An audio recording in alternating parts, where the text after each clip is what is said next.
I think St. Patrick's Day, I'm wondering who in the building's Lebanese.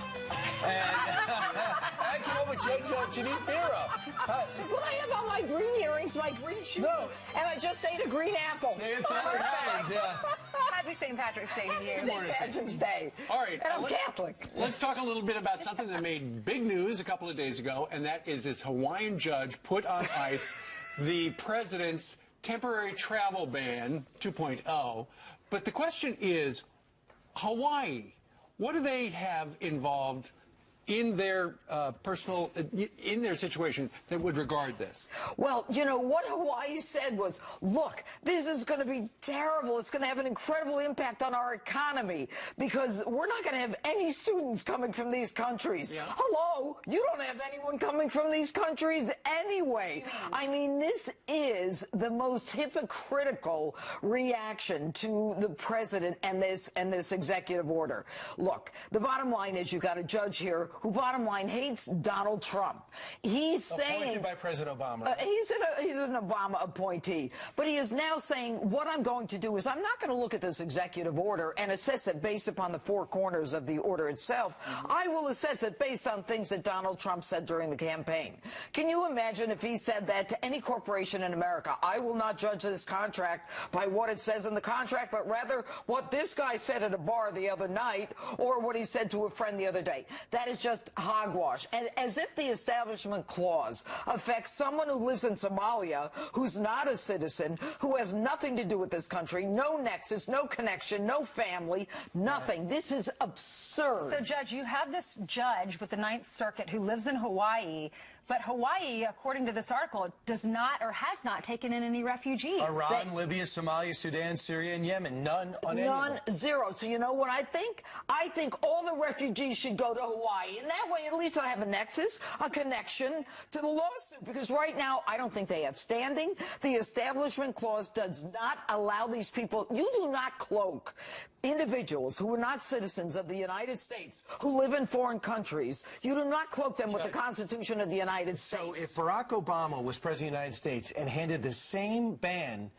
this six-nation pause, to put it out there, it would have passed. Not only would they say this passes constitutional muster, they would say, here is a president who has our taking safety, action, our security, and our interest at stake. Here is a president who understands the Constitution, who knows that he has the right to protect us. So what's next? What's next? Yeah. The Ninth Circuit. It's a Ninth Circus. It's a joke. That's why they did it in Hawaii, although they have no standing, no nexus, no connection.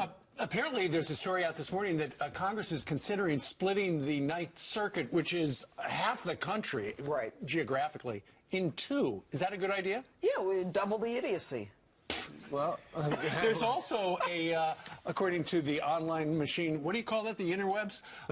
Apparently there's a number of people who are suggesting that people should boycott Hawaii because of this. Well, certainly, I'm not going to say to do that, but what I would say is this. You know what? You do not and should never have a hypocrisy in the courts. And that's what's happening right now. And we are at a very critical point in this country. When judges start making decisions that are contrary to the fundamentals, not only of the Constitution, but of basic contract law, where you look at an instrument, an executive order, and you say, I'm not going to assess it based on what it says. I think I'll assess it based on what he said 3 months ago. Exactly. Wrong. And you know, I've been a judge. I did this. You know what's so interesting, too, is that the president read a very clear, read the rule out in Nashville the other night. Said, listen, you don't need a law degree to understand this. It says if it's for the safety of our country, the president has the right to do this. It's crazy. It's absolutely crazy. So it sheds a bad light on the judiciary system. The longer he fights, I think the better he will look. I think the better he will look. And, you know, I think for the president, for the Donald Trump that I know, to say, you know what, I should have stuck with the first one and taken it to the Supreme Court. You know, that's the president that I love. And you know what, he's right. Sessions. He was mad at Attorney General Sessions for recusing himself. Well, you know what? In this day and age, look, Sessions is an honorable guy. He is an ethical guy. But in this political day and age, to do that is almost an admission to the left that, you know what, we made a mistake. I did something wrong. Hogwash. She didn't do anything wrong. Right. All right, Judge, thank you so much. We got her all fired up for the weekend. It wasn't going to be either. You did start always come in. I started off very calm. You know why? Because of your rivalry with Ainsley. I love Ainsley. What's the grade your mom's going to give you? I don't know. Mom will tell me after this. We're going to call her. Her mom watches every segment. Esther from Elmira. Esther's her name? Esther. I loved Esther in the Bible. Strong woman. Yes. So did I. That's right. You looked down at your phone for a second a moment ago. You thought it was your mom, didn't you? No, I didn't. I hoped I turned it off is what I was thinking. All right, coming up straight ahead. you. All right, speaking of Esther, tear down that cross. The PC police are back, this time going after a tribute to our veterans. Plus, we're decked out in green, but did you know the original color of St. Patrick's Day was actually blue? Yep. We're testing.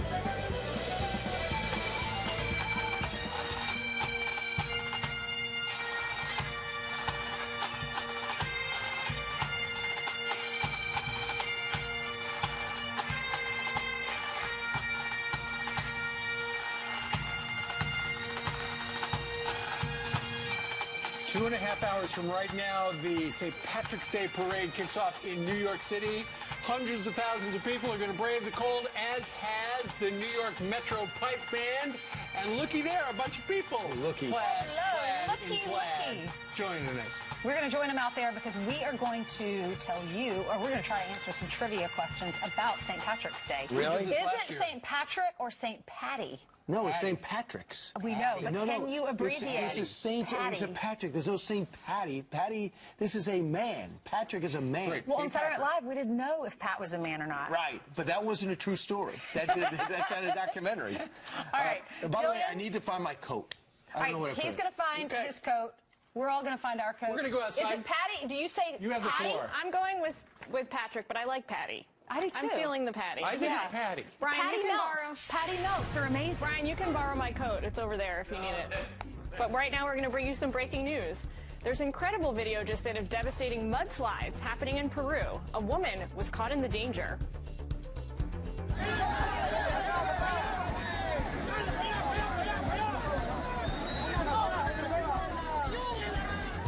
You can see the woman clawing her way out of the muddy debris. She was eventually rescued, thankfully, and is now okay. But this terrifying scene unfolded after 3 days of solid rainfall. The extreme weather expected to carry on for 2 more weeks.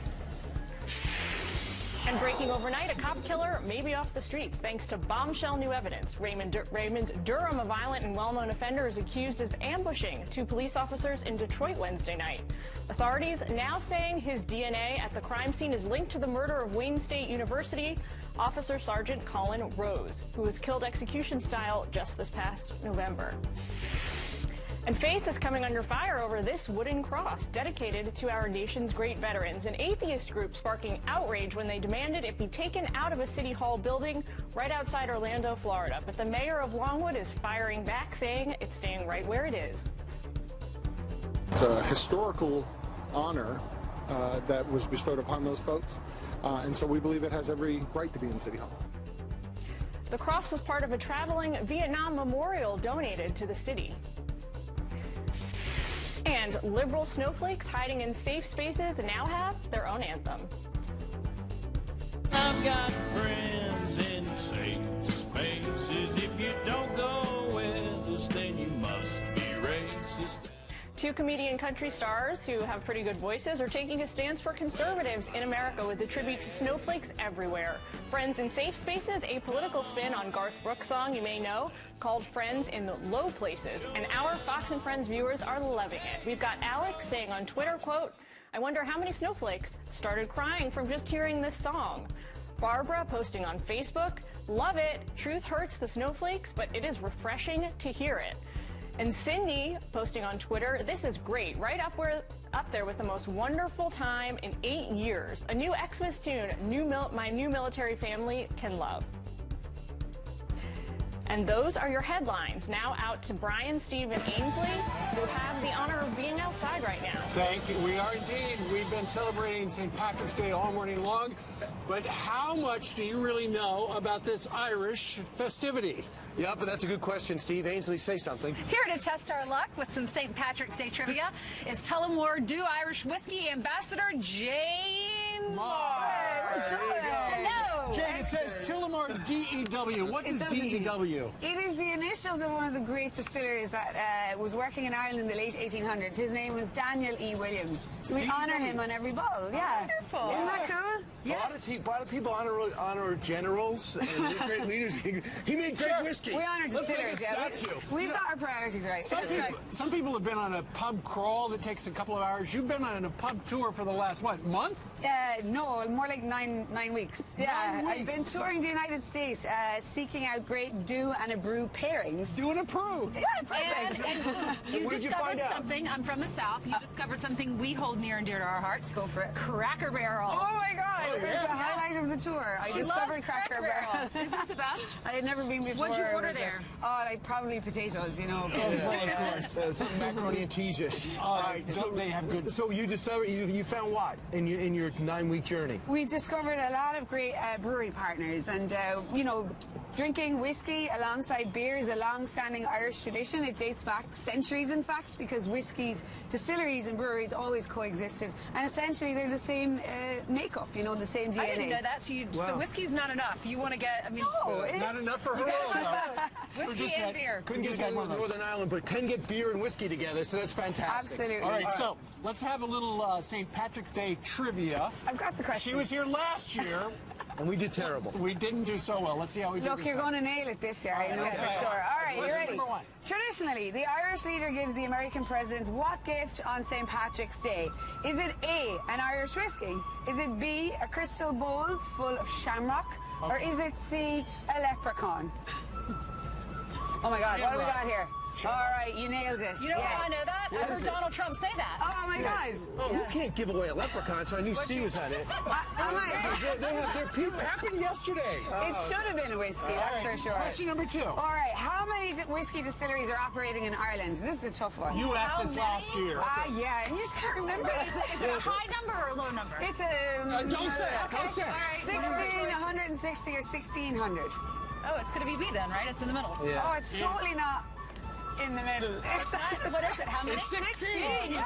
Really? It's a little island that makes a big impact on the world. I said, is it a big number? You said it's kind of in the middle. 16, I don't think is a big number. I'm sorry, I was cheating. Okay, let's say we get one wrong. Who wants to do a shot? Okay, no cheating. Come on, get it together. All right, well, name the city that dyes the river green each year on St. Patrick's Day. I mean, come on, who wrote these? This is so easy. Wait, what's the question? Which city dyes the river each year on St. Patrick's Day? New York, New Orleans, or Chicago? Oh, don't take my C. Oh, C for Chicago, right? You got that right. Yeah. It was beautiful. We were there last weekend. What couldn't you do on St. Patrick's Day in Ireland up until 1961? Could you drink in a pub, wear green, or pick a shamrock? Oh my God, you're so right. Your trivia is great. Yes, you could not drink in a pub in Ireland up until 1961 on St. Patrick's Day because it was a national holiday. All right. What is that one? All right. Ladies and gentlemen, that was our quiz for the year. We have a year to study now. That's it. I think Steve won. I lost one question. You lost 3. Some of the bagpiper guys over here. What's your name? Mike Mahoney. Mike Mahoney. All right. Irish? Yes. Every day. Every day. So what a thrill it must be to play the bagpipes in New York City on St. Patrick's Day. We love it. Are you sick of the songs you've been doing yet? No. We'll do it all day long. All right. Very good. A man of few words, but a lot of heart. Yeah. I'm James. James, is that hard to play? It takes a while to get used to. Do you ever have any of these beverages that are splayed out here during a performance? Of course not. Of course, it would just be wrong, wouldn't it? Well, you guys have been fantastic. Thank you very much. It's been a little chilly and a little wet today, but we certainly appreciate all of you coming. We loved our fake living room with our fake family behind us in the pictures. It's fantastic. I wish I knew all these for people. helping us today. Teaching us about St. Patrick's Day. And don't be afraid, if you're going to choose whiskey, choose Tullamore. We should have a little toast. Right? We could do a toast. Now, do you say Tullamore Do or Tullamore DEW? Okay. Yes. All right. This is especially for everyone today, celebrating their Irish heritage. Let's get happy. Let's get loud. Pour a glass of Tullamore Dew and make Ireland proud. Oh, yay! Great again. All right. Thank you very much. While we drink, let me tell you what's coming up next. A major update to a story we've been following all week. Missing portraits of the president at the VA hospital, now hanging proudly. Ed Henry's been following this story. He's got the next epic response when we come back. Plus, what happens when Jesse Waters goes behind the scenes on Air Force One? The last time I spoke to you, I presented a signed photograph of myself at Trump Tower. Have you hung it on your wall yet? Oh, absolutely. Right on that wall. That's fake news. I don't believe it. That was fake news. With his pop collar, more of that exclusive interview when Jesse joins us live. But right now, one more number. Guys, gals.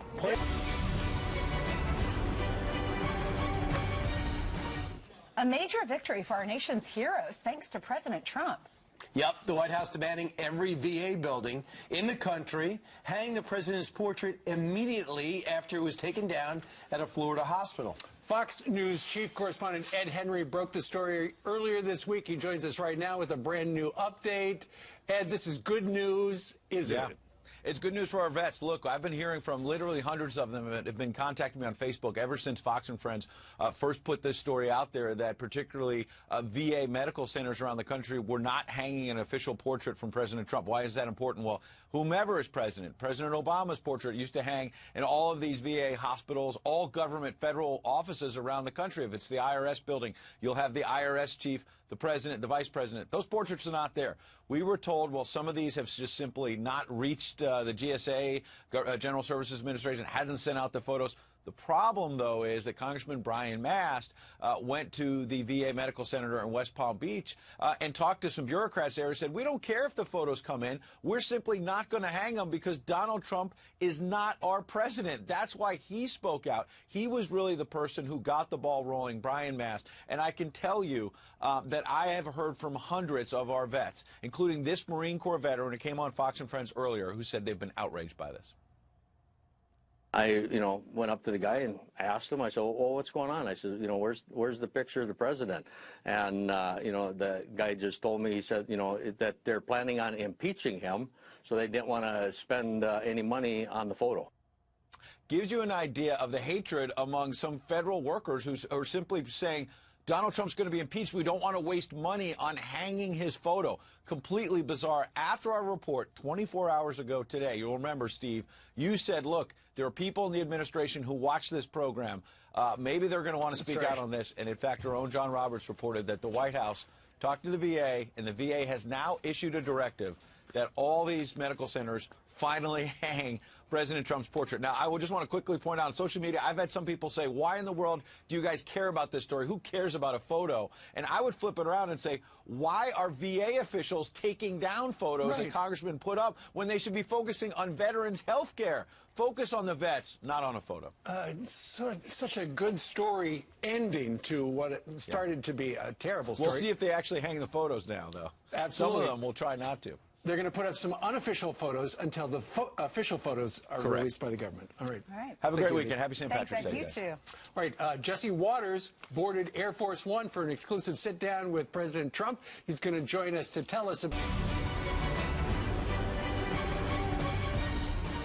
What happens when Jesse Waters gets the chance to fly on Air Force One and interview President Trump?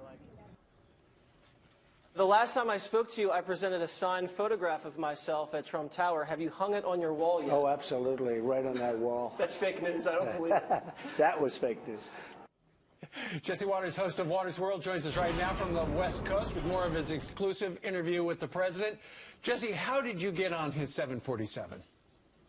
Well, I interviewed him in Nashville before the rally, and then my flight back got canceled. So he said, why don't you hop aboard Air Force One? We'll give you a lift back to D.C. Was it really canceled, or did you just tell him that for the free ride?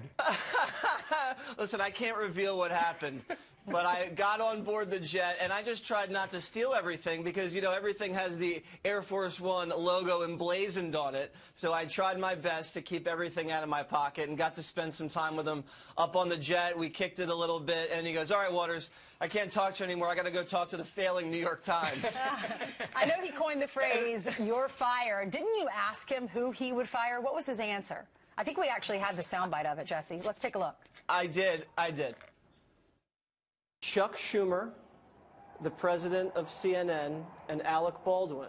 If you had to fire one person right now, who would you fire? I think the Alec Baldwin situation is not good. Chuck, I'm very disappointed because he's a guy that should make deals for the people. And instead he's just an obstructionist, so I'm disappointed in him.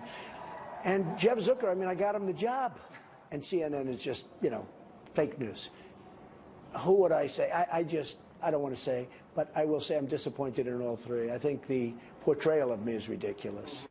What's that cheering we hear in the background of that? Were you at the actual venue doing the interview? It was right before he went out to about, I don't know, 10, 15,000 people in Nashville. Yeah. And they couldn't even let everybody in. They had crowds wrapped around the building. And, you know, we asked some questions like that, but we also do a lightning round with President Trump where I name one person and he has to give a one-word description of that person. Awesome. I did not say Steve Ducey because I wanted to keep you off the hook. But you got to tune in Saturday night at 8 o'clock to watch the rest of it. This sounds great. Can you give us one? Bill O'Reilly. What was that What did he word? say? He had some nice things to say, and we also did Elizabeth Warren, and I think you're going to want to hear what he says about Elizabeth Warren. All right, we will be tube-side this weekend, Jessica Waters. Thank you very much for joining us today from California. Thanks, guys. We'll be watching on Saturday. Excellent.